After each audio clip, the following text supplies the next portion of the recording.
Well,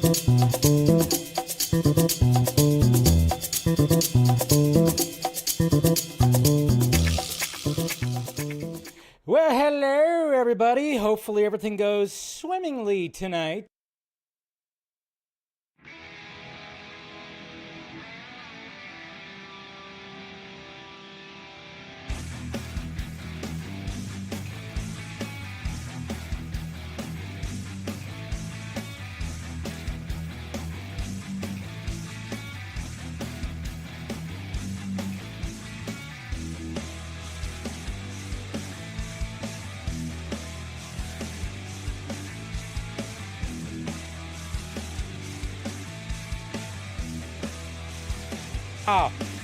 Of course. See, I try to start off well, and look what happens. I had my mic muted. Anyways, guys, subscribe to the channel is what I was saying. See, it's like everything. Okay, the thing's probably running smooth, and I forgot to hit the button. So, but hopefully everything runs smooth. I updated some things and rebooted the router and the modem. So. Jeez, I know. It's like, come on, Dave. What are we doing here? Oh, you gotta love it. Anyways, what's happening out there? We got Eric. Oh, that's right. You're over in Florida, man. Hopefully you'll be all right. Hopefully you don't get too much. I don't know if you had to evacuate or anything. It's getting bad over there. I saw that tornadoes were forming. They like a tornado formed. It's like the end of the world over there, man. So hopefully you're safe, dude. What's going on, Ryan? You hated Joker 2's ending? I actually liked it. I'm not gonna lie, I actually liked it. So I actually thought it was pretty good. So, and of course we have Miss Lisa. Hello, darling. How are you? We got James. What's happening? Hope all is well with everyone. I don't see why the Matt Reeves Batman can't join the DCU. It just needs to be its own thing. I don't mind to have another Batman, to be honest. Daredevil, the original Netflix, was grounded and real, and now it's part of the MCU. I mean, you bring up a good point, but there's just, I don't know. I mean, like I said, I don't mind if there's like another Batman, to be honest. More Batman? Why not? Austin, what's happening, brother? So stoked about Aaron. Think this show has potential to be something really special. I am with you on that. You know, when it comes to a lot of the things that were announced when it came to the DCU, man, this Lantern show, I tell you. What's going on, Jacob? I like Joker 2, but fuck Joker 2. I'm about to watch Insidious Chapter 2 at my AMC. Let's go Horror Nights. Who else is seeing Saw unrated for its 20th anniversary? Oh, yeah. Cannot believe it's been 20 years, man. That is crazy. Ninja Gamer. Can't we get the air cut instead of Elseworld Claymation Robins? Like, it's not going to be Claymation. It's going to... This guy. What even? I mean... What even? What? They're doing something different? Yeah, how dare they do something different? Yes, I want the Ayer cut as well, but that's going to be like a special anniversary thing or something like that. They're not going to just like throw money at something like that when they're trying to like do other things. I mean, I get it. And hopefully, like I said, one of these days we will eventually get it. But come on, man. It wouldn't cost all... Yeah. Didn't you say this? I think you said this on Monday before my stream freaked out. I don't know. What's going on, Thwip? Nate, what's happening, brother? I have to say Lanterns might have me a bit more intrigued than Superman. Really can't wait to see Chandler and Pierre's chemistry together. Yeah, right? Interesting. We got Music Man, and Lisa said, I love Todd Phillips. He did what he wanted. Yep, we're going to talk more about that, of course. What's going on there, RJ? Good to see you. Hey there. Hey there. All right, let's see. Going down. I think we're good. Let's see. Do not jinx me. But I think everything's going to be okay. We got Chris Dell X right here. Did you know that Joker was in the song? Did you know that Joker was in the songs talking to Arthur the whole time? If they could see me now, take my hand and I'll make my way back to you. The writer is actually... That's the thing. And you bring up a good point, Chris, and I've said this. I said this on the Vodka stream. I said this in my, just thinking about it and having discussions with people. People are going to go back and be like, oh, shit. Todd Phillips was really cooking some shit right here that a lot of people miss. There's going to be a lot of layers, a lot of things that people miss. When it comes out on video, I'm going to watch it again. And I'm going to be like looking for little clues of like other things. And, you know, you got some stuff right there too. What's going on? Okay, we got Music Man. We got Antonio Baker. I had to call somebody out on the colorism bullshit. And don't bring up that shit when you didn't have a problem with an American playing an African in yeah. I mean, yeah, I know. Yeah, there's some controversy, of course, when it comes to Aaron Pierce getting cast. It's so ridiculous. Vengeance is here. What's going on, Arkham Knight? Always like it when Vengeance shows up. I know, those Tigers are doing good, and congratulations to the Mets. Congratulations to the Mets. And, you know, one of my good buddies, I've told you, he's a Mets fan, so he's happy as all hell. And who would have thought that the Mets were going to actually go to the championship, the NLCS? Who would have thunk it, man? And everybody was betting on the Phillies. The Phillies had the best record in baseball, didn't they? I think the Phillies had the best record in baseball. It was either the Phillies or the Dodgers that had the best record in baseball, and the fucking Phillies got eliminated just right before we started. That was an exciting game. What's going on, Fear Jason? Always good to see you, bud. We got Stephanie T here. All right. Let's see. Are we talking about Jeff? Don't talk about Snyder. Don't talk about Jeff. Oof, man. Especially after what he posted on Twitter. Come on, let's not bring that image back into my head. Man, you know, that was just don't need to do that. Don't need to bring that back up. All right. Who else we got? I think that's pretty much it when it comes to everything. Okay. Yeah, pretty good. We got Cinematic Masterpiece, still a flop. The Jonkler 2. Jonkler 2 was pure ass. Pure ass. God, I love the hyperbole. I love the hyperbole because pure ass is the room. The room. Oh, hi, Mark. Pure ass is the room. Okay?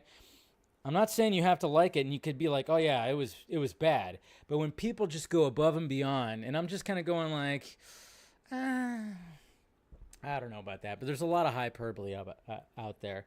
Oh, Jeff Snyder posts all kinds of stuff. It's he always posting stuff, but anytime I see his posts, I'm just like, nope.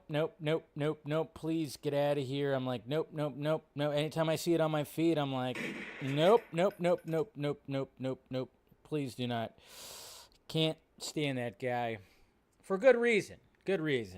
I still remember how he blocked me. So hopefully you guys are doing good. Again, subscribe to the channel if you haven't already. Before we get to the tweets right here. I wanted to actually talk about, I had something crazy, a little crazy happen to me last night that, you know, I'm sure, you know, some of you have like, gone through or, you know, whatever the hell. I'm a little tired today. I've been, let's just say I've been sucking down some coffee today for sure. But so last night, you know, Wednesday is my long day. I start work at 5 o'clock on Wednesdays, so I usually try to get to bed early. And then, of course, you know, so after the Dodgers and Padres game, which was a really good game, I just go right to bed. And luckily, you know, I was feeling tired, and I was like, great, cool, go to bed. I go to bed, and it's about 9, a little after 9, and I'm like, all right, so let me just, you know, put the phone away. Let's just go to sleep. And I start drifting off to sleep. And I'm sure you guys are familiar with the term sleep paralysis. I'm sure you guys have heard that, and I'm sure you guys have had something in that vein before. I've had it before, like long time ago when I was living with my brother. Not a long time ago, but, you know, about a decade ago, when I was living with my brother for a little bit, I had a sleep paralysis thing happen one time where basically, you know, you wake up and I did see a shadowy figure or whatever the hell. And, you know, that whole thing about shadowy figure. I remember seeing a shadowy figure and I was like hearing like some weird stuff and I couldn't move. You know, when you can't move, you know, you're trying to like, and you can't move. So last night, I start drifting off. And, usually when you fall asleep, sometimes when you fall asleep, you just fall asleep. And then all of a sudden you're just like in a dream or something like that. Did I freeze? Did I freeze up? Oh, boy. What are we doing? So is it done? Did it freeze up again? Come on. Wait, did I freeze up? What's going on here? Oh, crap.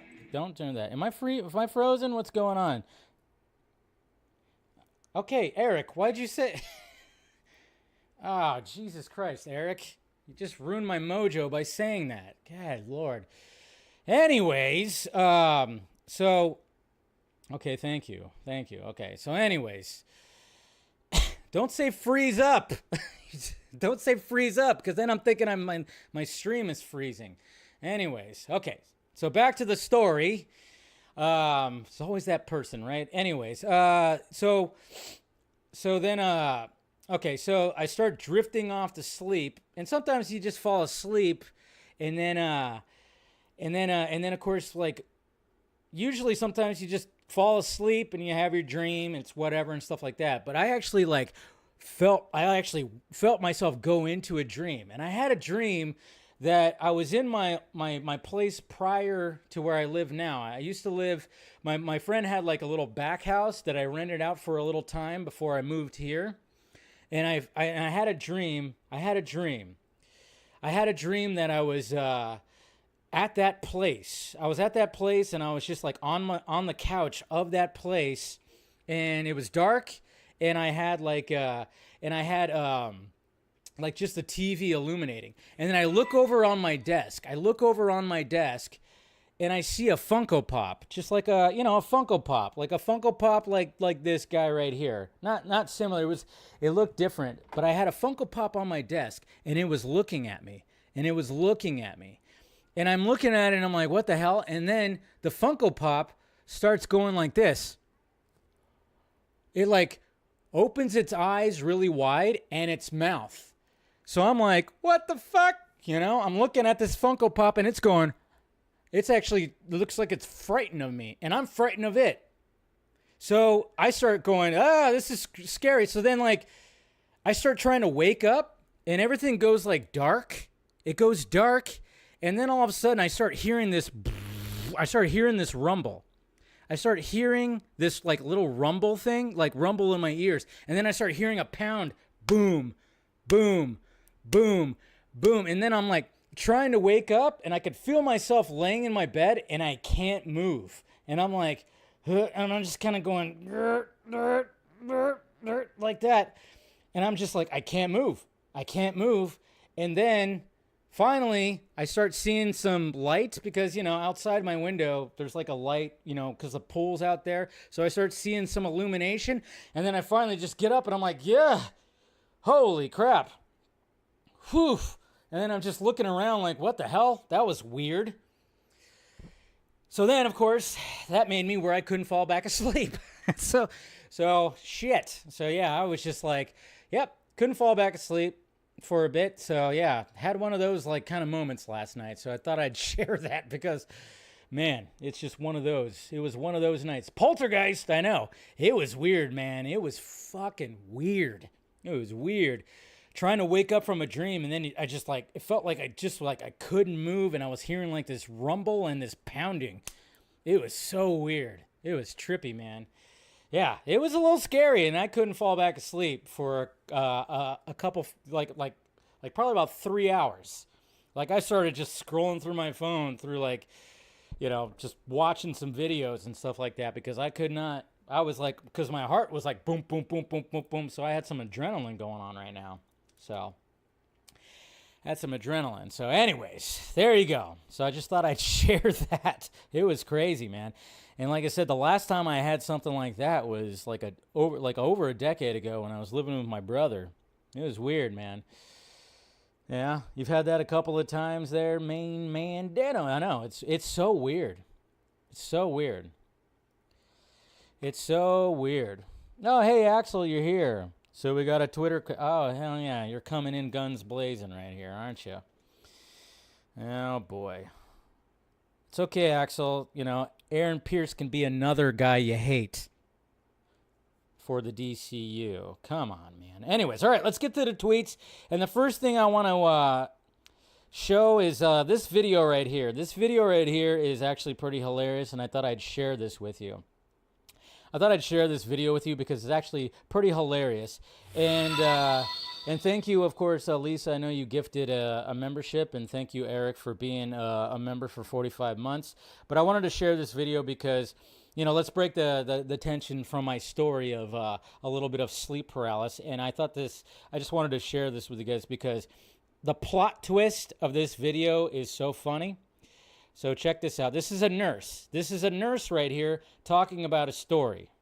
I used to work as a student nurse at a hospital. I had this patient who had to stay overnight because he had a severe asthma attack. He had to wear an oxygen mask over his mouth and nose. My job was to give him a sponge bath, so I did. While I was giving him a sponge bath, he mumbled something from behind his mask. He said, "Nurse, are my testicles black?" I was a little bit embarrassed because I didn't know how to answer that question, and I was only there to wash his upper body and feet. So I just ignored the question and I continued to wash him. Like 10 minutes later, he struggled to ask me again. He said, "Nurse, please check for me. Are my testicles black?"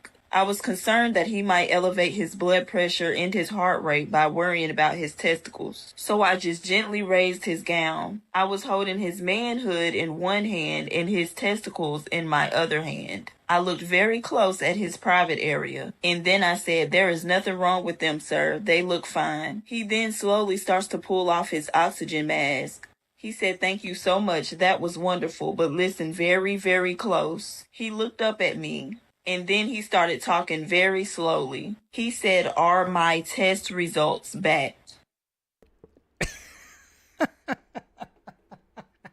Oh, my God. I mean, that's hilarious. That's absolutely hilarious.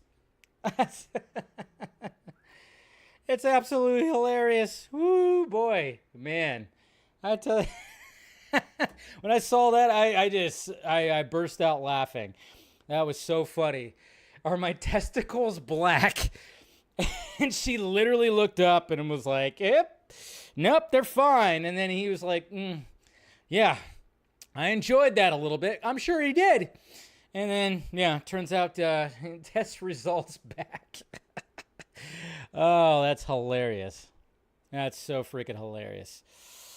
So I just thought I'd share that because I busted up laughing. I busted up laughing big time with that one right there.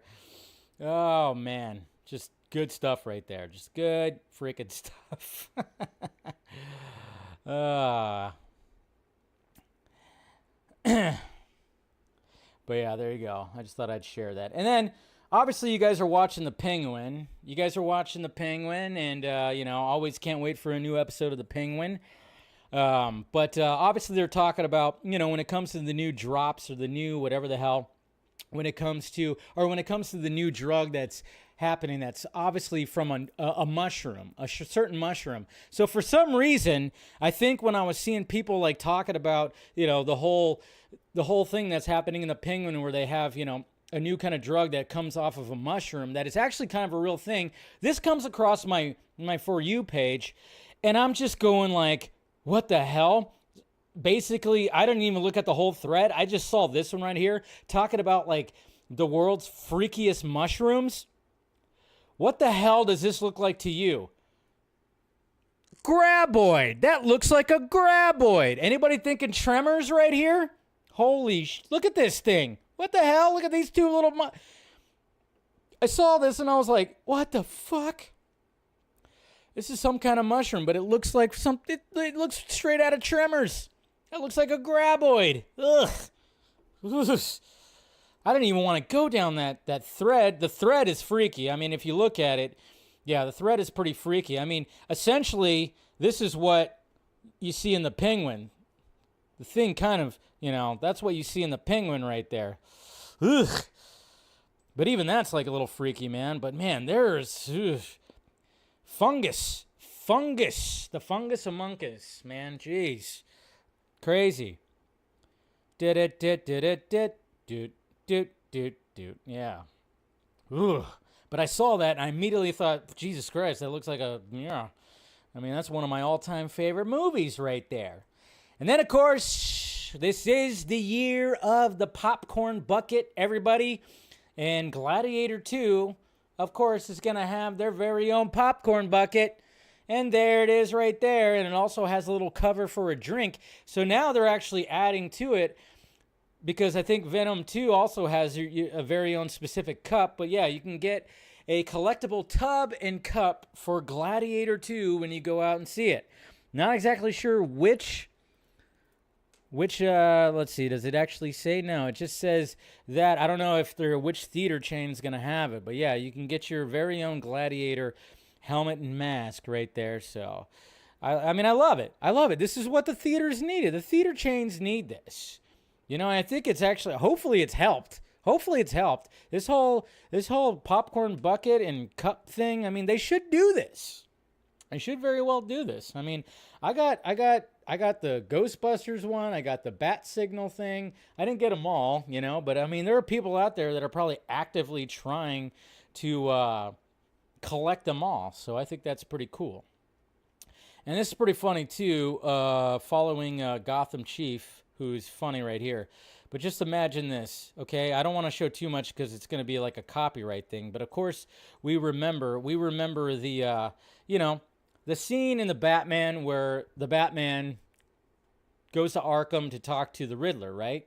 So he put this edit right here, and it's a beautiful edit. Oops, I should probably share the screen. Batman.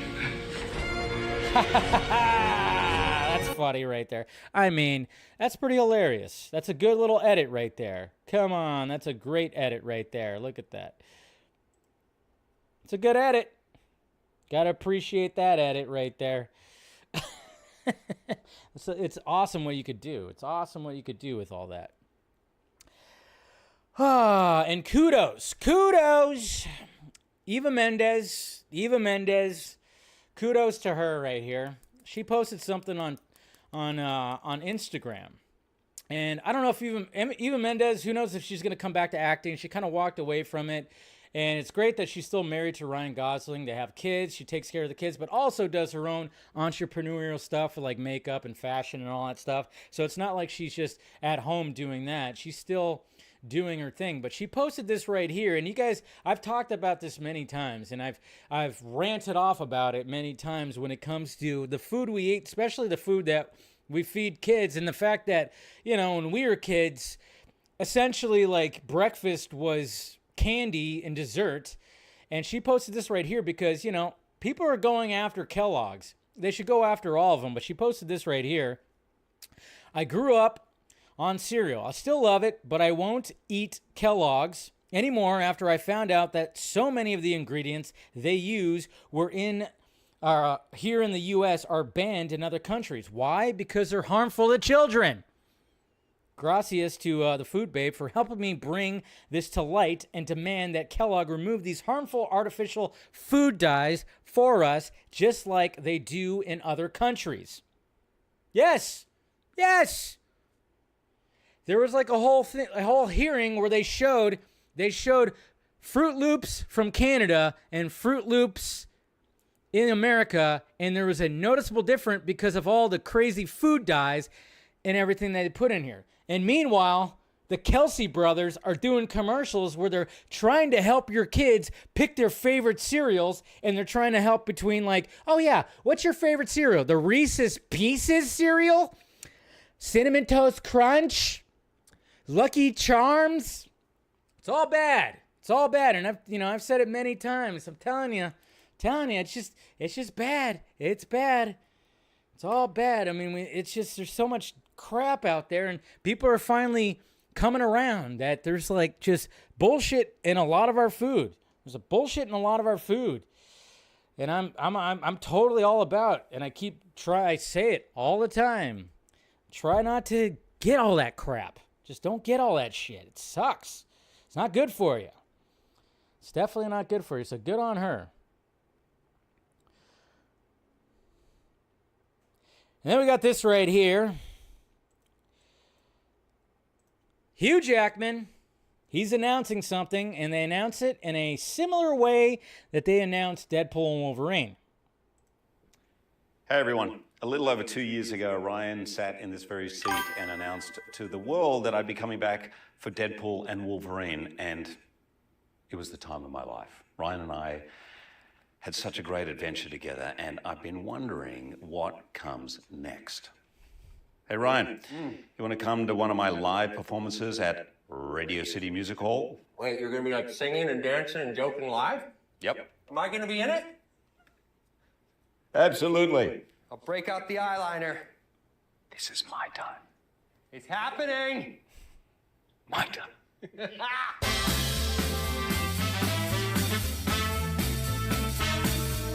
Okay, so here's the beginning. Okay.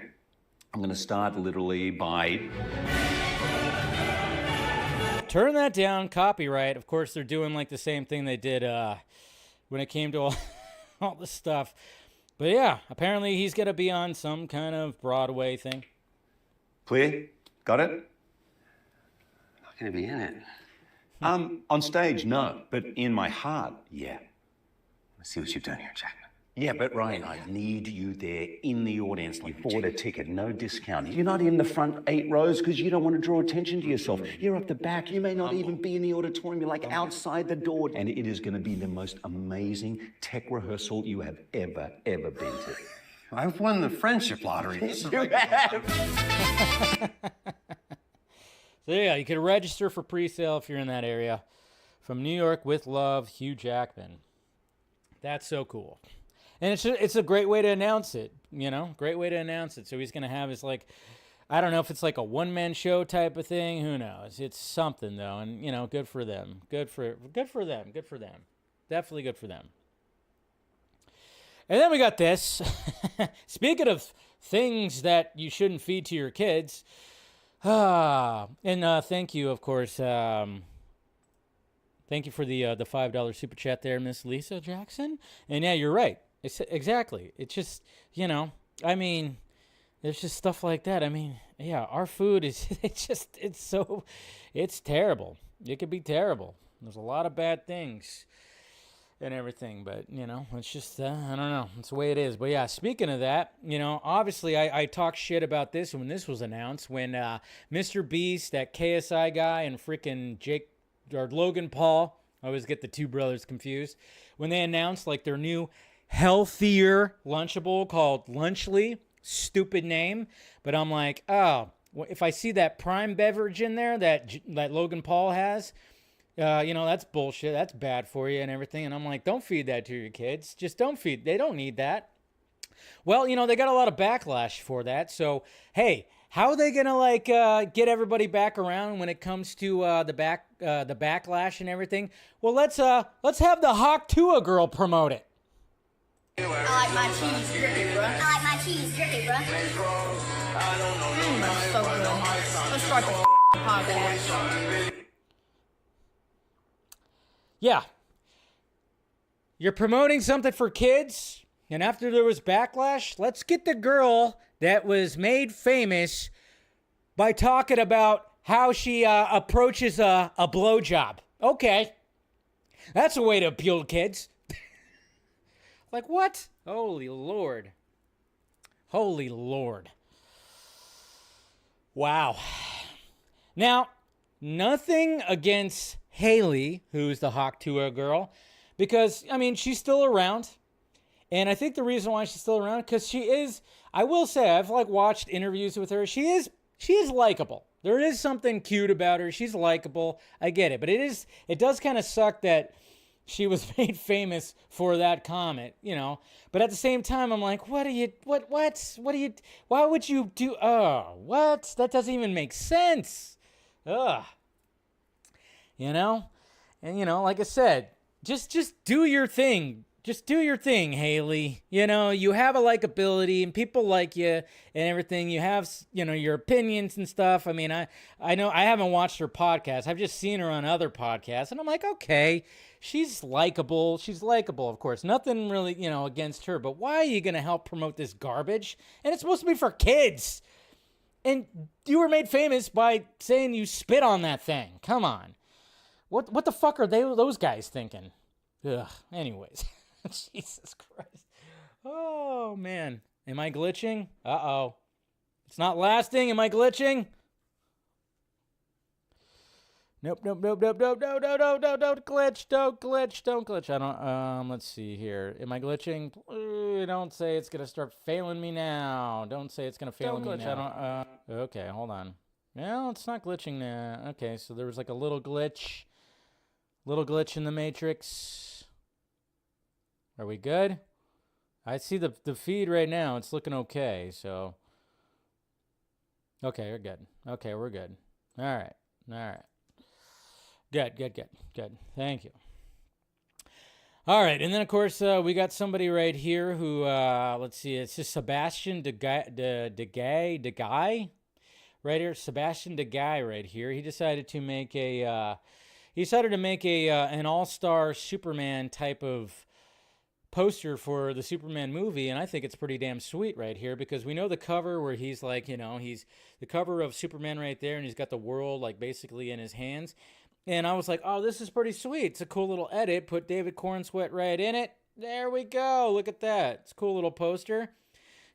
Smiling like that. Got the squinty eyes. But he did a great job. I thought this was pretty cool. I'm kind of wondering if James Gunn will take any, liberties when it comes to something like that. But I thought, pretty cool poster. Not bad. The suit looks good. Yeah, let's see what that suit looks like. When it comes to all that. But yeah. I always like to show some cool posters and everything. Let's see who else we got. I'll show that later. Okay, speaking of, so we have another Venom, The Last Dance. We have another Venom, The Last Dance popcorn bucket, but this one has a little bit of a twist. Okay, so we already saw the actual, physical popcorn bucket that has like Venom's face and all that stuff like that. But now they upgraded. Sony, good on Sony, or maybe it wasn't Sony, who knows. But they have this one where you could do like an ADR thing with your phone. So you scan the QR code and then looking through your phone and taking video of your phone, it comes to life. Look at that. Look at that right there. I mean, at first I was like, wait a minute, what? That's the actual popcorn bucket? But no, obviously it's, it's a whole not ADR, what is it? Like the augmented reality kind of thing. So yeah, you basically, I think you scan the code or you do that. And then of course, when you record the video, it comes to life. They have like wine bottles that do this kind of stuff too, where you scan the code and then like the wine, somebody gave me a wine bottle one time, where you scan the code and it actually like the person on the thing comes to life. It's pretty cool. Yeah, augmented reality. Some people thought, at first I was like, wait, what? Oh, wait, augmented reality. Augmented reality right there. Pretty good stuff. All right, and what else we got? I think that's pretty much it when it comes to the tweets, guys. Pretty much it when it comes to the tweets. That video got 8.2 million views. Oh, the Hawk Tuah. Oh, are you talking about the Hawk Tuah still? Yeah, like I said, nothing against her. And I don't have wine today, so I'm going to take I'm going to say cheers, guys. I'm going to take a little shot. Cheers to the Mets, because it's one of those nights, so cheers. I'm running on coffee and vodka. No. Anyways, just thought I'd pour one of those, because why not? She's from my hometown. She's actually, yeah, that's what I'm talking about. A little bit of everything. I have nothing against her. She seems like a very sweet person. And when she was first got her money and she was, doing all that, she was like helping people adopt pets. So she was like going to like shelters and trying to help people adopt pets and all this stuff. She's very much a sweetheart, and I think that's what her appeal is, and I think that's why she's still around. It just kind of sucks that that's what made her famous, but at the same time, you got to lean into it. But I just hate the fact that she's like helping with that fucking garbage that they're trying to sell. That's all I hate. But other than that, I think, yeah, she seems like a very like awesome person. and she has her own podcast. I haven't watched the podcast. I just seen her on other podcasts. And again, she's very likable. All right, let's get to it. Let's start off right here. And, let's get the drama. Let's get the drama out of the way. Let's get the drama out of the way. More Joker folie à deux behind the scenes. Now, we got a new article that came out, and this came out yesterday, that added to this whole thing. And, it's overblown. It's definitely overblown. There's a lot of things that I think are overblown. And, when I'm looking at this Variety article, I look at the author, and it's from Tatiana Segal. And, let's face it, if you know, she tends to write some of this kind of stuff right here. And I think it's a little bit overblown, but, we're going to go over it just a little bit. And there's some things that I'm going like, hey, cool, good on Todd Phillips. And, yeah, let's just dive right into it. So we got inside the Joker folie à deux debacle. Todd Phillips wanted nothing to do with DC on the $200 million misfire. Okay. So we can talk about all of this. On September 30th, Lady Gaga blew kisses at fans outside the channel. Yeah, we got all that and got everything to premiere. So let's get into the nitty-gritty right here.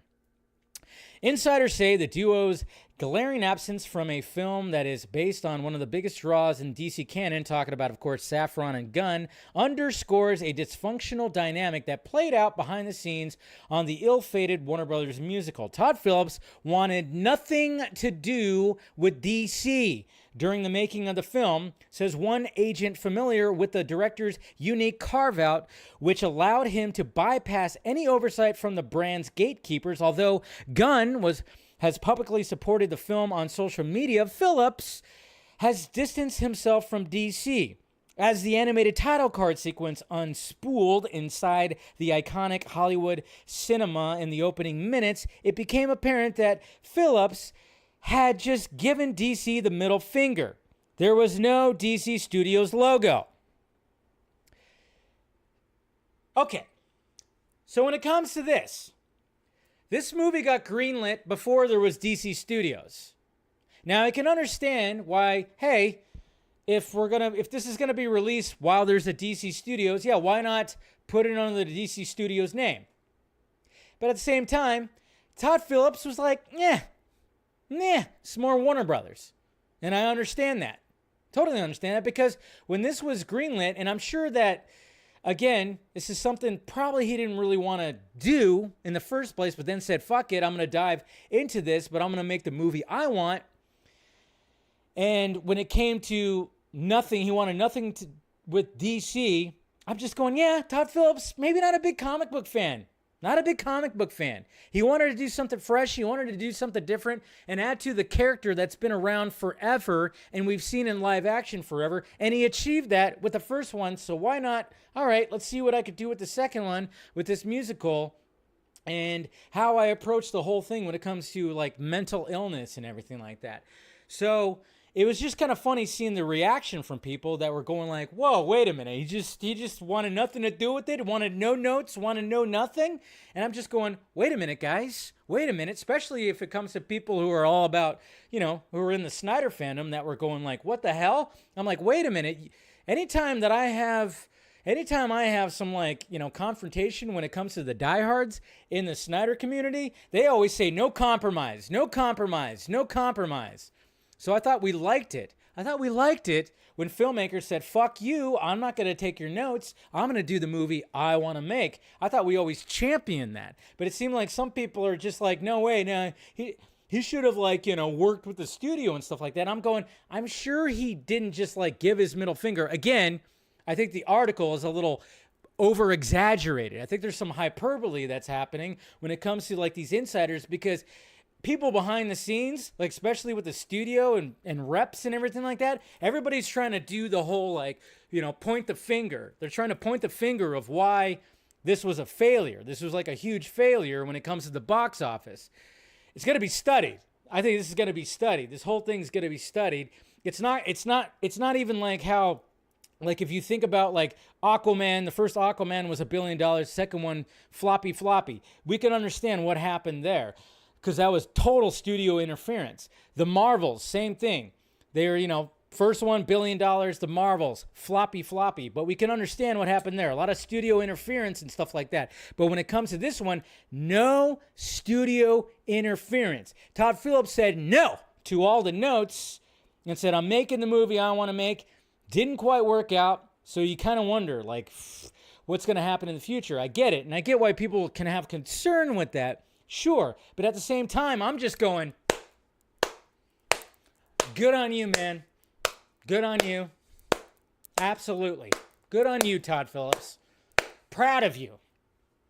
So I hope whatever he's going to go, I want him to go back and I want him to now make like a small comedy again. I want him to go back to comedy because Todd Phillips has made some fucking iconic comedy movies. Hangover, Old School, Road Trip.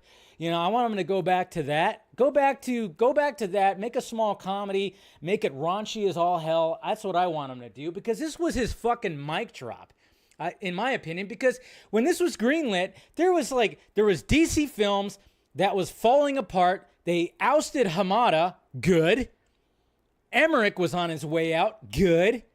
And then they brought in Abdi and DeLuca. And of course, a studio, when they need a winner, they're like, oh yeah, let's take the R-rated $1 billion movie and make it a sequel. So okay. But of course, you can't just repeat what you did with the first one. Let's add to it. And that's exactly what he did. And the fact that DC Studios came already after this whole thing was already like ready to go and already in production and doing all that stuff. It's like, yeah, no notes from James Gunn, no notes from everybody. And Todd Phillips was like, no, I'm telling my story. Now and I know some people were like pointing out like the fact that he said that he did not say that Joker is like Arthur Fleck is not the actual Joker. I don't know. To me, I was like, yeah, he isn't that Joker. He's not the Joker that we know. He's not going to be the king of Gotham, of the underground of Gotham. He's not going to be the crown prince of Gotham. I don't see Arthur Fleck as that. And it's so funny, too, because when people were pushing back on that, again, it's like, or people who like Jared Leto's Joker, he literally says in that deleted scene from Suicide Squad, he goes, I'm an idea. And I'm like, yeah. So Todd Phillips kind of played with that, where the Joker is kind of like an idea. It's an idea. And I kind of like that.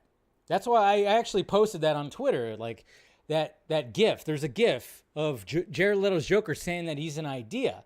Because, yeah, essentially the Joker can be an idea. But I know, like, people were like, they were posting like a screenshot from the first script where it says he is now the Joker, and I get like people are like, what the hell? Why even call it Joker? But I'm like, no, it's just the idea. And then of course, if you see what happens at the end, when it's like, oh, somebody's taking that idea and then they're gonna run with it, and now poor little Bruce Wayne is gonna have to deal with that motherfucker. It's like, I don't know. That's what I kind of liked about that. I know. That's another question you got there too. Was Harley actually pregnant? Continuing on, if the first movie was about some down on his luck, mentally ill guy in the downtrodden city, it makes maybe 150 million worldwide, not $1 billion, says a source familiar with the internal awkwardness. People showed up because that guy was Joker.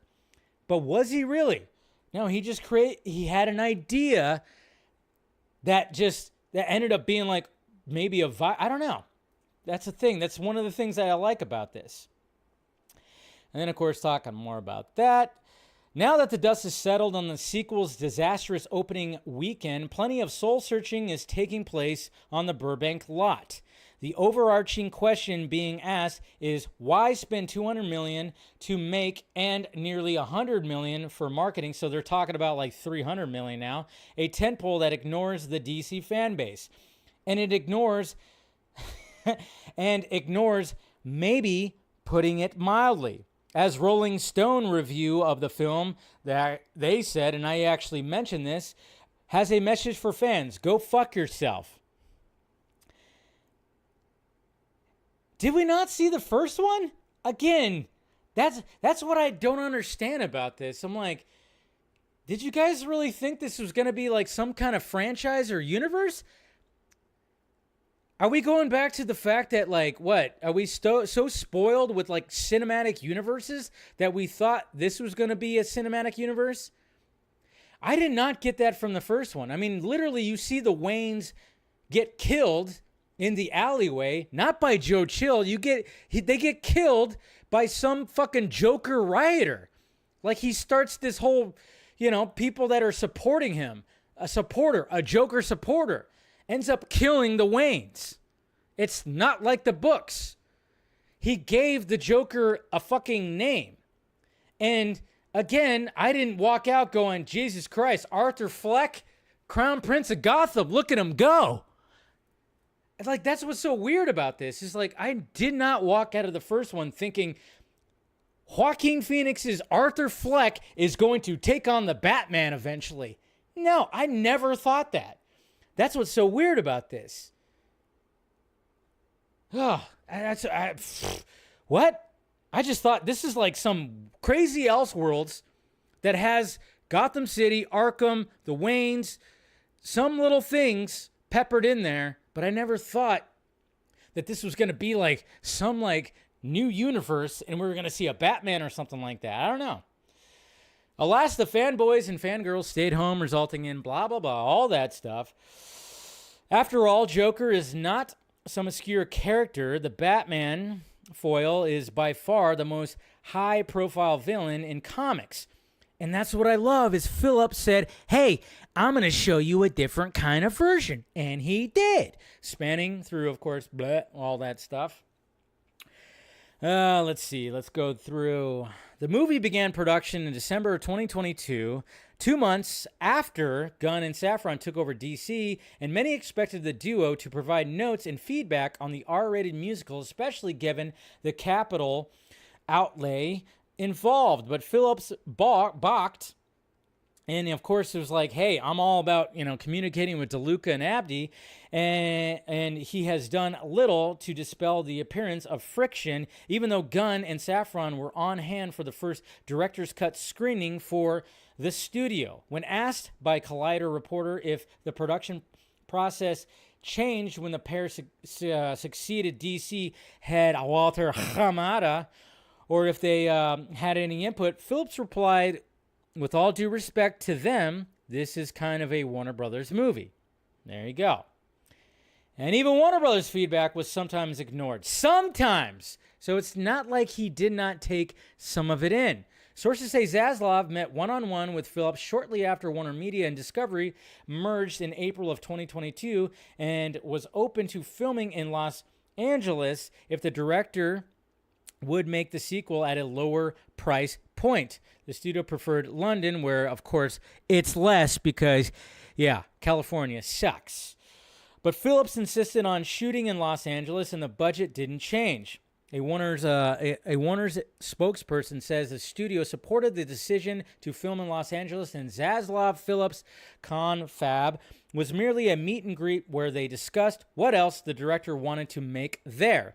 Remember, Zaslav, I think, wanted Phillips to possibly even do more stuff, and had there was something that came out with that a while back. Insiders say studio brass did not want to debut the film at Venice Film Festival as it had done 5 years ago with Joker, but Phillips pushed back. A Warner's spokesperson says the studio fully supported the decision to bring the film to Venice. I mean, why not? Except those standing ovations are fucking stupid. I hate that shit.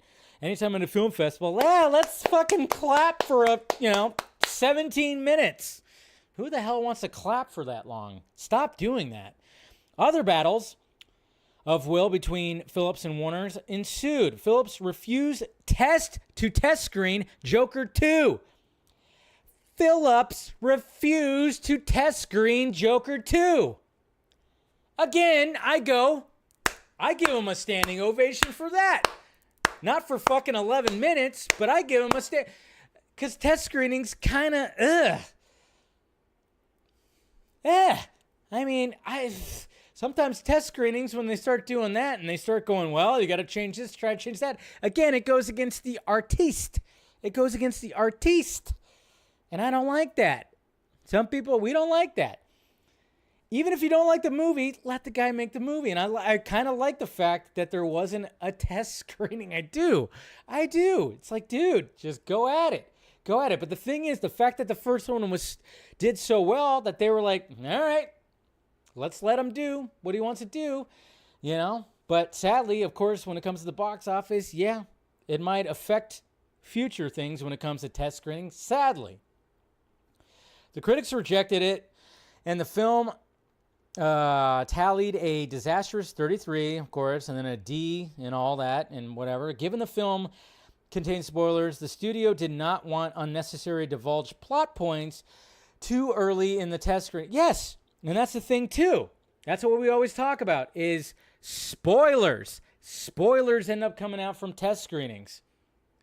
Making a sequel to a billion-dollar movie, whether it's Aquaman or Joker, is considered a smart bet, of course. But with its outsized budget, which included $20 million up front for Phoenix, that's ridiculous. $20 million for Phillips, also ridiculous. $12 million for Gaga. Yes, these actors and everybody's paid way too much. That's the thing. When it comes to these inflated budgets, it's like, come on. These actors and producers and even directors, they're paid way too much, which inflates the budget. The film needed to make at least $450 million theatrically to break even, an unlikely scenario. Warner Brothers is already on the back foot following a series of recent money losers, including Furiosa, Aquaman, Color Purple, all that stuff. Yeah, understandable. I get it.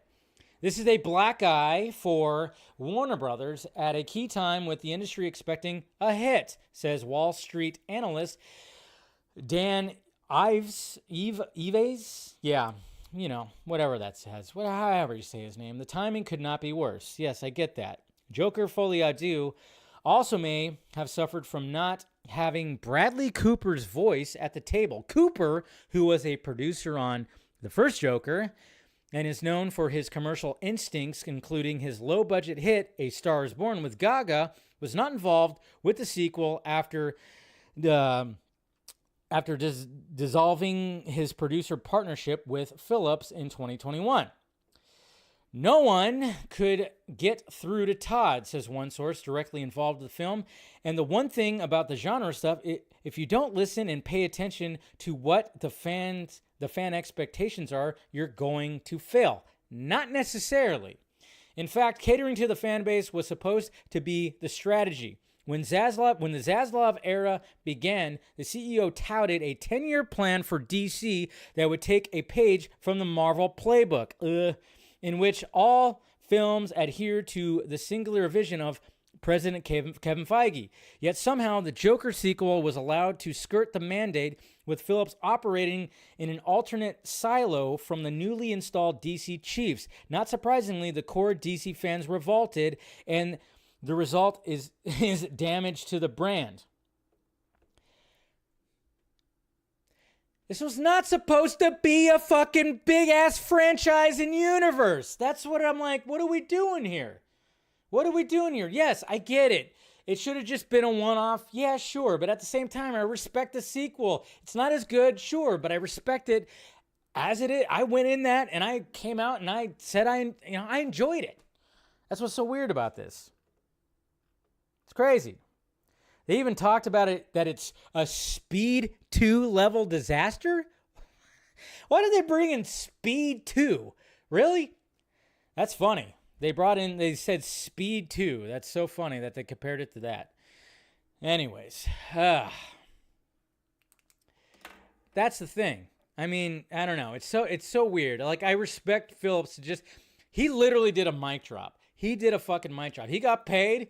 They all got, the three of them got paid. And it was just kind of like a mic drop of like, hey, this is not supposed to be this grand universe. We're not supposed to see a Batman in this. Okay? We're not supposed to see the Crown Prince of Gotham necessarily. I mean, I guess you could say we kind of do at the end, but it's just like, this is not supposed to be that. You wanted the sequel. He was like, all right, well, I'm not going to do what people want me to do and try to build up Arthur Fleck to be this fucking, gangster Joker or whatever the hell? That's what I don't get. It was all about mental illness. It was all about somebody who was mentally ill, and he created this persona for himself, got the attention he wanted, and went through some more shit when it came to the sequel, and then realized, oh, wow, this is actually not what I wanted. It was all a fantasy kind of thing. That's what I kind of like about it. Like, you watch the two together, to me, I'm like, this is kind of like a cool little story that creates the Joker persona, creates the Joker, creates the Joker. But it's not going to be Arthur Fleck, because it's like, that guy is not going to take on Batman. That is not the guy who's going to take on Batman. Anyways, there you go. That's my whole spiel on that. It's just all pretty crazy. Pretty crazy. All right. So moving on to other DC stuff.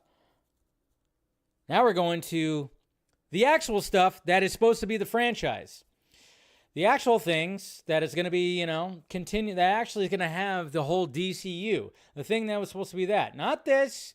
You got to put that in the past now. And I think that's one of the reasons why James Gunn and the whole announcement of a lot of stuff, they're like, we better put that stuff out there to kind of like soften this blow. Yeah, okay, cool. It didn't resonate. I just think the two Joker movies are going to be studied. This whole situation is going to be studied. It's going to be one of those things where it's going to be studied. And to me, I just like, good on you, Todd Phillips. Now make a low-budget, raunchy fucking comedy like you did. And I can't wait for what you have to do next, Todd Phillips. Good on you for doing this, because I enjoyed the movie. But now we're back. Now we're back to the DCU stuff. And the first thing I wanted to talk about when it came to James Gunn teasing something when it comes to Peacemaker Season 2.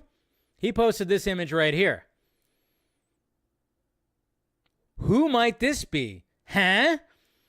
So it looks like somebody that is Native American in front of a fire. And it's like, who is that? It's a cool little shot. Not going to lie. I like this shot. Who could that be? Who's going to be showing up?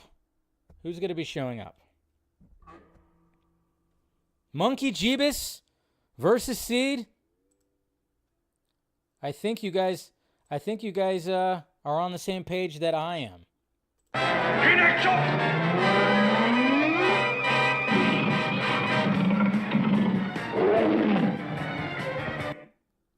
Yes! The Apache Chief? That's who I think it is. Could be wrong, but Apache Chief was, very much a part of the Super Friends. And, James Gunn likes to do these, it seems like he's looking at like, which kind of crazy character can I bring into this? So I'm thinking that's the Apache Chief. Could be, yeah. I mean, your guess is as good as mine, but jeez. Could be that. That's Pa Kent. So he had that. Right there. That was posted, and then of course we have the announcement of. Let me bring this up right here. Where is it? Let me see right here. Okay, so, and then of course the biggest thing. Let me get it here. Okay, so we got a couple of things there. Hold on a sec. Let me bring up right here. And bring up a new page right here.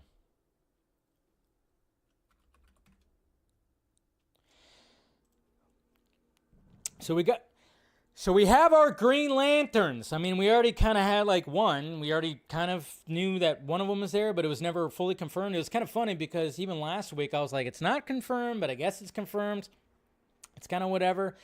But it was finally fully confirmed because, I mean, when it comes to Kyle Chandler, it was like, all right, is he? Is he not? I mean, I guess we're kind of just like agreeing that he is, and everybody's kind of like going, yeah, he's the guy. He's Hal Jordan. But when it came to John Stewart, it was like, okay, who's it going to be? We had a short list, and then, of course, it was down to two. It was down to two people, and then a lot of people were just going Aaron Pierre, not Pierce, Aaron Pierre, I almost said Pierce. I was like, wait a minute. He's just got piercing eyes. That's what it is. That's why that's why I was thinking Aaron Pierce. I'm like, he's got piercing eyes. I will say that. But yes, James Gunn officially announced that we have our Jon Stewart right here. Welcome to DC, Aaron Pierre. After a long and grueling series of auditions, I am absolutely sure we found an incredible Jon Stewart. And there you go. And he's actually, this is the second thing he's been on when it comes to DC. He was part of Krypton when it came out. I forgot exactly which character he played because I still haven't watched that series. I will get to it eventually. But yeah, good on this guy. Good on him. And I think that was just, especially after the whole Rebel Bridge movie that came out, everybody was just kind of like, yeah, this guy could easily play a good Jon Stewart right here. He has that type of Marine type of and everything and blah, blah, blah. And it was just like, okay, cool. There we go. We got our Jon Stewart now. And then also, when it comes to the synopsis of Lanterns, it is said right here from DC Film News, the series follows new recruit Jon Stewart and Lantern legend Hal Jordan, two intergalactic cops drawn into a dark Earth-based mystery as they investigate a murder in the American heartland. Now, naturally, I was like, damn it, it's got to be Earth-based. But then I'm kind of going, yeah, they probably don't have the money to do like something crazy and intergalactic where it's going to be like on sets and they're going to have these crazy sets and everything like that. Kind of makes sense. Maybe if like things start, being successful, they can go off on another planet or to, more intergalactic. We got to remember, guys, limited budgets here. Limited budgets. And, that's just the way it's going to be. So I'm like, all right, yeah, pinch the pennies there, DC Studios and Warner Brothers.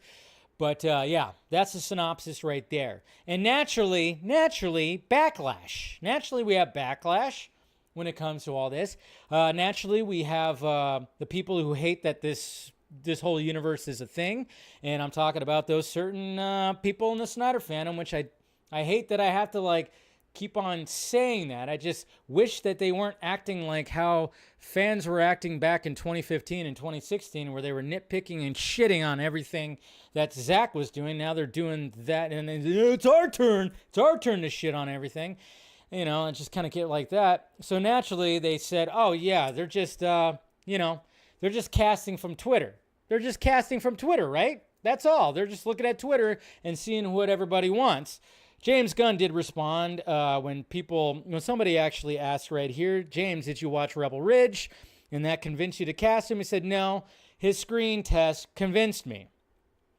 But, naturally, there's going to be people that don't believe that and I think they just cast him from Twitter, but and I've seen people that are like, yeah, I even did a quote tweet where somebody was like that, and I'm just kind of going like, yeah, okay, if they're casting the entire DCU from Twitter, I want to know who the fuck was fan casting Kamel as Booster Gold. Where were all those tweets? Because I have a bone to pick with you because I don't really like that casting. So whoever fan casted Booster Gold Kamel, I'm just like, nah, how dare you? What about Sean Gunn as Max Lord? Were people fucking doing that like crazy? I'm just kind of going, yeah, wait a minute. What's going on there? And then I'm thinking of everybody else, and I'm going like, well, when it comes to David Cornsweet, I'll give you David Cornsweet because I saw a lot of people fan casting him before he got it. Sure. But when it came to Rachel Brosnahan, I didn't see her as a Lois Lane until she was on the short list. And when it came to Amelia Alcock, I didn't see her name being thrown out there until she was on the short list that got released. I saw a lot of people say Meg Donnelly before she got on the short list because she already was voicing her. So, yeah, there was that. And then I'm just kind of going like, which other ones exactly were, cast on Twitter? And that's what I kind of wonder like that. When it comes to Aaron Pierre, I'm just kind of going, well, people saw this Netflix movie that got a lot of praise and they're just like, this guy could be the guy. And then I just think it's kind of shitty when people say that because I'm just going, well, the guy's a pretty good actor. Like, so if like, will fans just walk up to him and be like, hey, you got cast because of Twitter? It wasn't because of how good you did, but it's because of Twitter. That'd be kind of a slap to the face a little bit. I'm like, Hey, can we show a little respect? Seems like the guy's a pretty good actor. Just saying. And when it came down to him and the other guy, I forgot what his name is it really a bad thing? If, like, say it was down to these two actors and they're like, they both did great. Their screen test did great. Everything was pretty great. And then they just kind of go like, well, if you think about it, a lot of people are really liking, because of that Rebel Ridge movie that came out, they're really liking him. And it's like, if that was going to be the defining factor, it's like, well, we do need to have this to be a win. That's probably a good idea. It is kind of funny, too, because I was like, where were all the Kyle Chandler fan casts on Twitter? I don't remember seeing those. Kyle Chandler, I mean, I don't think one person on Twitter was like, you know who would be a good Hal Jordan? Kyle Chandler. Yeah, so I'm not quite sure that it was, that. But hey, we weren't in the room. Maybe there was a little bit when they looked at him, and like when they were trying to decide which one, everybody's like, people seem to like that guy. And I'm like, all right, fine. And then there's this whole thing too. That people are talking about colorism. That's right, colorism. Not racism, but colorism. Colorism as the fact that Pierre is light-skinned. And they think that Jon Stewart is supposed to be a dark skin. Black, there's different shades of like pretty much every race, which is kind of funny because when I was seeing this, I'm like, geez, am I too tan to be white, or am I too white to be Mexican? I was just kind of thinking that, because I'm half. He's like a half too. I forgot exactly what the other ethnicity is, but I'm just kind of going like, guys, who cares? Look at him. He's going to be doing a good job. Look at that movie. Look at his performances. Look at those eyes. That's what I keep on. When I saw him, I was like, look at those eyes. Can you imagine those eyes turning green? I mean, he's got piercing eyes, man. That's the way I looked at him. I'm like, geez, guy's got pretty eyes.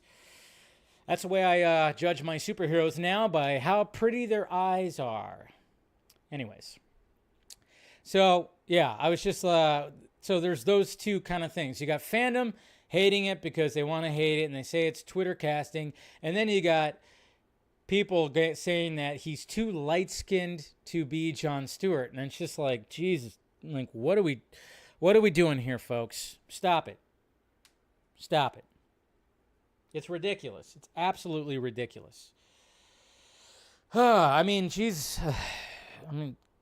Kyle Chandler's too old. I've gotten that there too, but we already know what's going to be happening with him, right? It's already going to be doing that. Was this an issue when it came to Cyborg? Yeah, it's something, I mean, Ray's a little lighter skinned. Why are we even thinking about skin? Stop it. We're not supposed to be doing that, I thought. It's ridiculous. Jon Stewart was my Green Lantern growing up, and I'm fine with the casting. We need to stop. Yes, stop being so nitpicky. I think he's going to fucking nail it. And I think the chemistry between him and Chandler is going to be pretty damn phenomenal. That's all.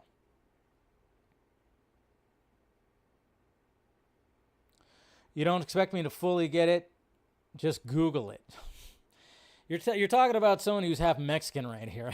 I mean, am I thinking like that, am I going to start, could I apply it to that? Where am I, that's why I made the joke. Am I too pale to be Mexican or too tan to be white? I mean, it's just like, what are we doing here?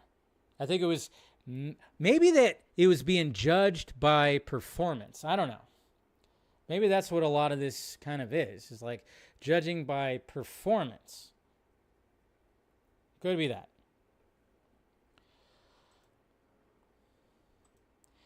Anyways, let's move on. I'm white passing. Oh, nerdy mastermind. Oh, fuck off with that. Fuck off with that fucking term. White passing. It's ridiculous. Yeah, tell that to, I'm sure my Nana who passed away earlier this year. My Mexican Nana, who every time it was like her birthday, we would dance to mariachis and stuff like that. By the way, Nana, I'm white passing. Fuck off.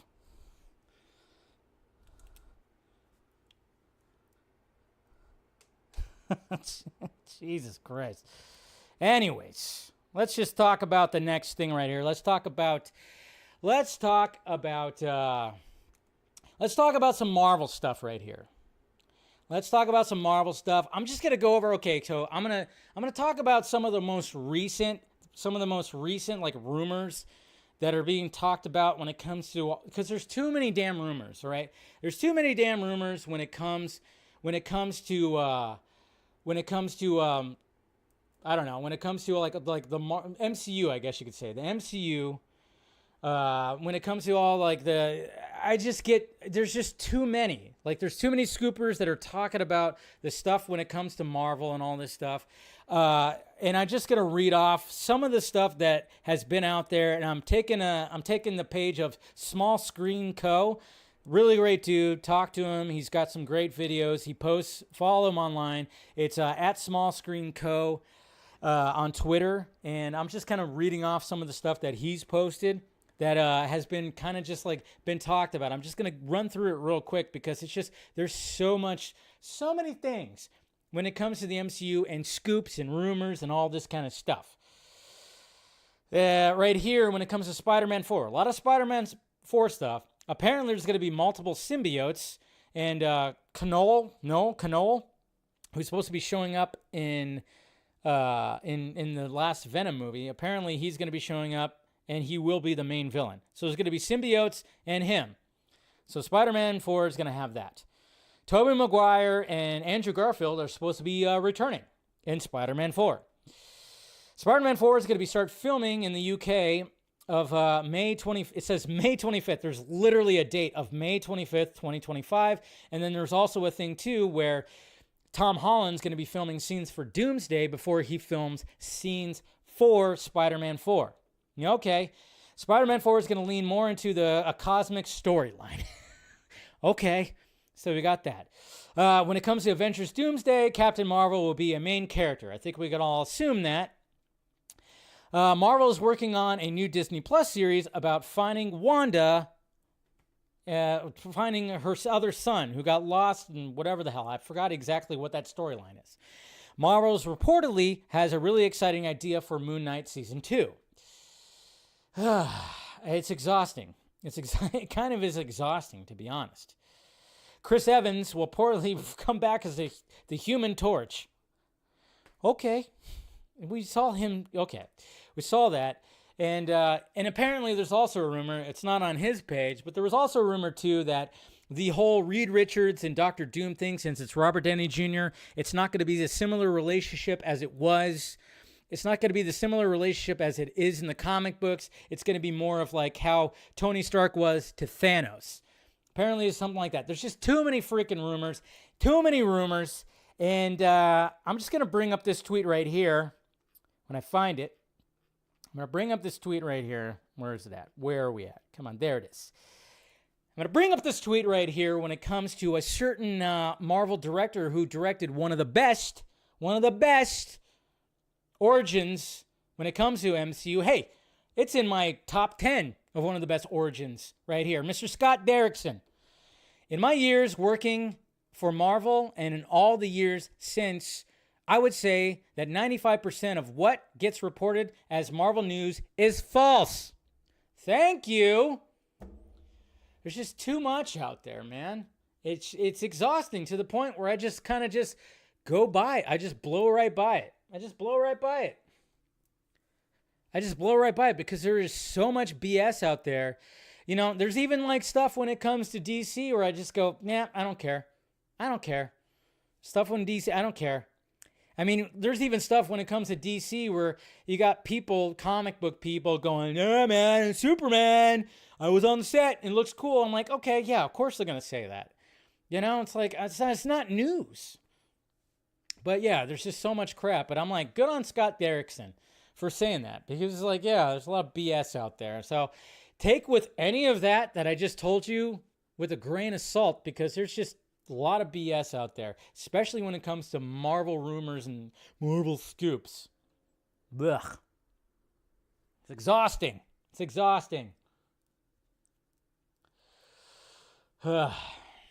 Anyways, Jose, are you watching the game right now? Who's winning? Yeah, could be. It's do or die for the Dodgers. Do or die for the Dodgers. All right, and let's just briefly talk about this weekend's box office and, you know, the rumors, or not the rumors, the reviews. We got quite a bit. We got like 4 movies coming out this weekend, I guess. And I'm really not going to like spend too much time on this. I'm really not going to spend too much time on that.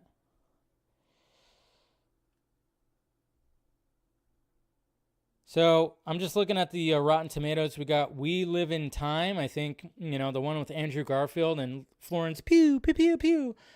85%. And we got the Pharrell Williams, like, Lego type movie, 87. And then we got The Terrifier 3, which everybody seems to love that franchise. And the one I'm going to see tomorrow and look forward to my first reaction, and I've told you guys that I'm very much looking forward to this movie because I'm a Saturday Night Live, you know, I used to love the show so much. That's what I'm going to see tomorrow. It's this one, of course. This one, you know, debuted at film festivals at TIFF, 79%, which I'm very much looking forward to. So, you know, I'm not even going to read reviews. I'm just, like, excited to see it. So I'm going to see that tomorrow. So look forward to my first reaction review right there. Okay, Arkham Knight, you're seeing that. It's 5-0 Dodgers. Holy shit. Man, this series is just going to go right down to Game 5. And I love that. Bring it back to L.A. I got my dad and my uncle doing all that.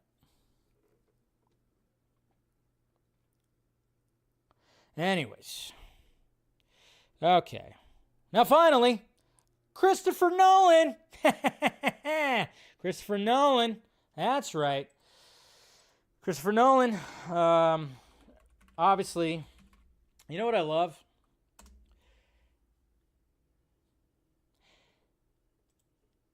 You know what I love about Christopher Nolan is the fact that, you know, he's Christopher Nolan, that anytime, and this happened the last couple of times, this happened before we knew what Tenet was, this happened before we knew what Oppenheimer was, anytime that it's announced that Christopher Nolan, they set his new movie, they give the year, and they give a possible, like, you know, could be a possible release date, and now, this time, they're giving a possible star of the movie, is the fact that people are just like, yep, I'm there. Where can I buy tickets? Give me a ticket already. Because it's Christopher Nolan. I mean, it's crazy that's just where he's at. That's what Christopher Nolan is. And when it comes to this movie, it's going to be beginning filming in 2025, early 2025. It's going to be released on July 17th, 2026. It might star Matt Damon. That means it is going to star Matt Damon. There's no way that Matt Damon would pass up this. Universal Pictures, of course, is going to be distributing it. It's going to be an IMAX, but nobody knows anything else. We don't know what genre it's going to be, what it's about. Nothing. And that's what I love. I hope it's a sci-fi fucking movie. Go into sci-fi again. Nolan, please. It might be another period piece. It might be a spy movie. Who knows what it's going to be? But we're all excited, right? Hell yeah. Bye. I reserved my tickets already. I think a lot of us will say that. So there you go. All right.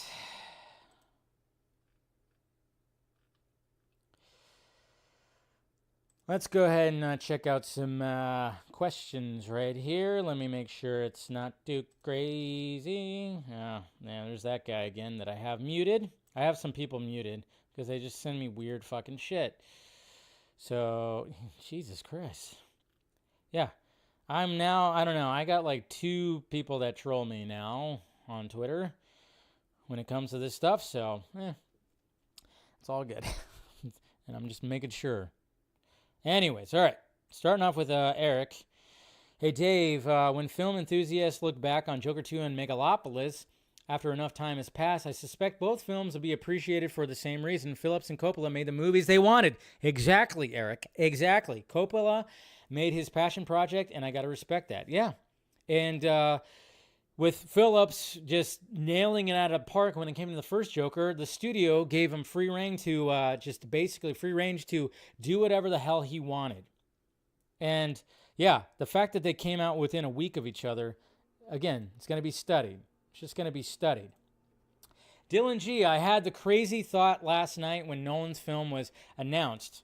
It's crazy how people are more excited for Nolan's film, new film, Dune 3, The Batman Part 2, and Shrek 5 than they are with Star Wars film and a Marvel film in 2026. Yeah, we also have a Steven Spielberg film. A Steven Spielberg film that's coming out in 2026 that's about UFOs. 2026 is going to be a great fucking year too, apparently. Which is crazy to think about because a few years ago, only thing people were excited about was Marvel and Star Wars. Yes, and that's good. That's a good thing. And there's nothing wrong with still being excited for Marvel and Star Wars, 100%. But the fact of the matter is we need some original shit out there, okay? Darkness Under the Wind. Dave, question 1. After how the last episode of The Penguin ended, safe to say, trust is now completely out the window when it comes to trusting Oz? Well, yeah. I don't think anybody should ever trust Oz. You should never trust Oz. Yeah. I mean, but it's Sophia. Again, okay, the only person that should trust Oz maybe is Vic. Sophia should never trust Oz because I think he screwed her over in the first place, and then he is playing both sides. So, question 2, would you like certain members of the X-Men to get their own solo projects in the reboot? Yeah. Why not? And I'm sure there will be, but maybe not at first. Mr. Nobody, hey Dave, I haven't seen Joker 2 yet, but most likely there will be Joker 3. Oftentimes, sequels are not better than the original. Very few expectations, but sometimes the third could be better. When directors get complete creative control and end up bombing, maybe play it safe. I mean, there's... That's the thing, is they're going to start playing it safe again. We'll probably never get a Joker-type movie for a while. That's for sure. But again, Todd Phillips did something unique and different, and that's what I gotta love. So why not? Devin. Dave, I'm happy that Aaron Pierre is Jon Stewart, but I'm feeling that some people got to complain about this. Yeah, I know. Of course they are. I finished Daniel Craig James Bond movie. Do you have a favorite villains? And Bond girls and Mark Wahlberg as Batman? Do you think? No, I would not want. Yeah, I'm Batman. What are we doing here? Where's the Joker? What are we doing, huh? Yeah, Damien Ross. I got a kid? No, we're not gonna have. You're not gonna have Mark Wahlberg as Robin. And that's a very awesome gif right there of Ana de Armas. What is that term again? Is she not, what is that, white adjacent or whatever the hell that was? Is she too much of that? I forgot what the term was. Jamon Watson, as a black person, I don't care if you're light-skinned or dark-skinned. Good! Aaron is going to be good as Jon Stewart. I'll bet he'll be killing it next year. Us as black people are not tied down or restricted to certain roles. We can choose whatever we want. That's a good way of looking at it. Thank you. I know. It's like now it's like, oh yeah. Now you're going to start looking at that graph of like, nope. Skin's too light. Dylan G. Meanwhile, anyways, I'm not going to go into it.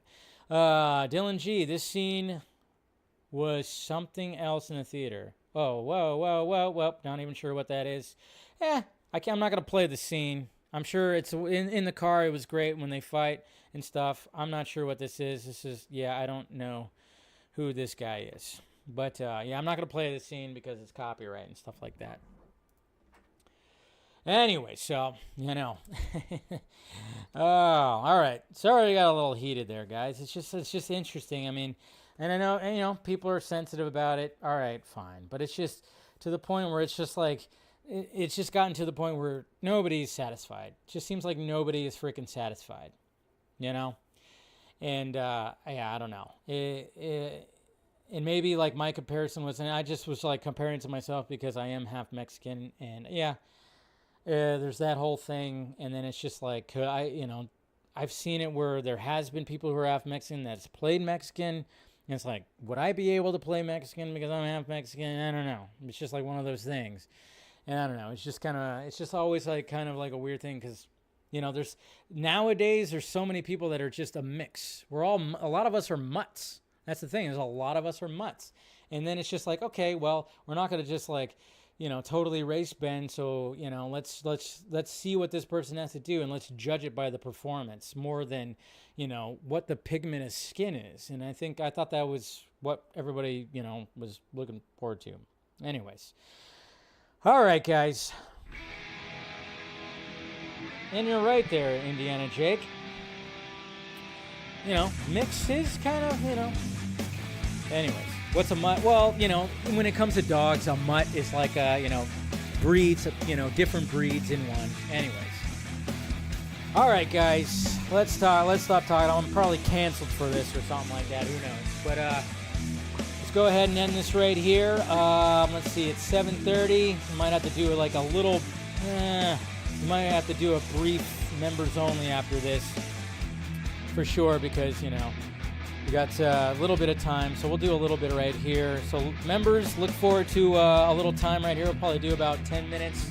Of course, we got DC Fanimated tonight with Scott and I, so look forward to that as well. And then everybody else, I'll see you on Friday for the Vodka stream. Love ya. You. Love you. All right, guys. Talk to you later.